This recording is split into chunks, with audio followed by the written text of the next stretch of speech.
ഒരു 10 ദിവസത്തേക്ക് എന്തായാലും കച്ചവടം നടക്കാൻ പറ്റില്ല. കാരണം ഞാൻ ഇപ്പോൾ ഇതോട്ട് വയനാട് പോവാണ്. ന്യൂബോണിന്റെ ഉണ്ട്, ന്യൂബോൺ ഫിക്സിൻ്റെത് കേട്ടോ. കാരണം അവിടെ ചെന്ന് തരംതിരിക്കുമ്പോൾ നമുക്ക് കൃത്യം ആൾക്കാർക്ക് തന്നെ കിട്ടണേ. ഏകദേശം പറഞ്ഞ ഒരു ഏരിയ കാലി വെളുപ്പിച്ചെടുത്തു എന്ന് പറയാം. ഇത് ഡെയിലി വേഴ്സ് ആണ്, അത് വേറെ മാറ്റി അങ്ങനെ ചേർന്ന് അടുത്ത ബോക്സിനകത്ത് കയറടാ.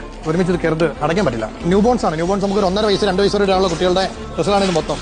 ഇതെല്ലാം മെൻസിന്റെ ഷർട്ടാണോ, ഇതെല്ലാം കുർത്തയാണ്. ലേഡീസിന്റെ കുർത്തയുണ്ട്, പിന്നെ ലേഡീസിന്റെ കുർത്തയുണ്ട്, ലേഡീസിന്റെ സാരീസ് എന്നെ കൊടുത്ത് പാക്ക് ചെയ്തിട്ടുണ്ട്. പിന്നെ കുട്ടികൾക്കുള്ള ഇന്നർ ഗാർമെന്റ്സ് ഞാൻ പറഞ്ഞായിരുന്നല്ലോ, അതാണ് ഭയങ്കര ഷോർട്ടേജ്. അവർക്ക് അവിടെ കിട്ടാൻ പാടായിരിക്കും. നമ്മളെല്ലാം ഓരോ സെപ്പറേറ്റ് ആക്കുവാണെങ്കിൽ ഒരു വലിയ ലോറി വിളിച്ചാൽ ഇത് തീരത്തില്ല. ടീഷർട്ട് എല്ലാം നമ്മൾ ക്ലാസിക് പോളോയുടെ ടീഷർട്സ് ആണ്. ക്ലാസിക് പോളോയുടെ ഓട്ടോയുടെ ടീഷർട്സ് ഇതൊക്കെയാണ് ഇവിടുന്ന് കൊടുത്തു വിടുന്നത്. ഇത് അർഹതപ്പെട്ടവരുടെ കൈകളിൽ കിട്ടണം. എന്റെ വൈഫിനും എന്റെ കുഞ്ഞുങ്ങൾക്കും ഒരു ഡ്രസ്സ് വാങ്ങി വീട്ടിലേക്ക് പോകുന്നത് എങ്ങനെയായിരിക്കും?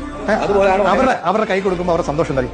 അതേ പ്രതിയോടെ ഞാൻ ഇവിടുന്ന് പൂർണ്ണ സംതൃപ്തിയോടെ ഇതുമായി വയനാട്ടിലേക്ക് പോകുന്നു. പുതിയ ഓണത്തിന് വേണ്ടിയിട്ട് വന്ന പുതിയ വണ്ടികൾ ഞങ്ങൾ പൊട്ടിച്ച് അതുപോലെ തന്നെ പൊട്ടിച്ച് ഞങ്ങളുടെ മുതലാളി പറഞ്ഞു കഴിഞ്ഞാൽ പിന്നെ ഞങ്ങൾക്ക് പിന്നെ നോക്കേണ്ട ആവശ്യമില്ലല്ലോ. അല്ല ഇങ്ങനെയൊക്കെയുള്ള കാര്യങ്ങൾ പുള്ളി മുന്നിട്ട് നിൽക്കുന്ന ഒരു കാര്യം. ഹായ് നമസ്കാരം, കൊട്ടാരക്കര സ്റ്റൈൽ ആൻഡ് ഫാഷനിലാണ്. നമ്മളിപ്പോൾ വയനാട്ടിലേക്ക് പോവാണ്. അതിന്റെ പാക്കിംഗ് ആണ് നടക്കുന്നത്. സത്യം പറഞ്ഞാൽ ഈ കടയിൽ ഏകദേശം ഒക്കെ കാലിയായിട്ടുണ്ട് കേട്ടോ. കുട്ടികൾക്കുള്ള ഡ്രസ്സാണ് ഇപ്പോൾ പാക്ക് ചെയ്ത്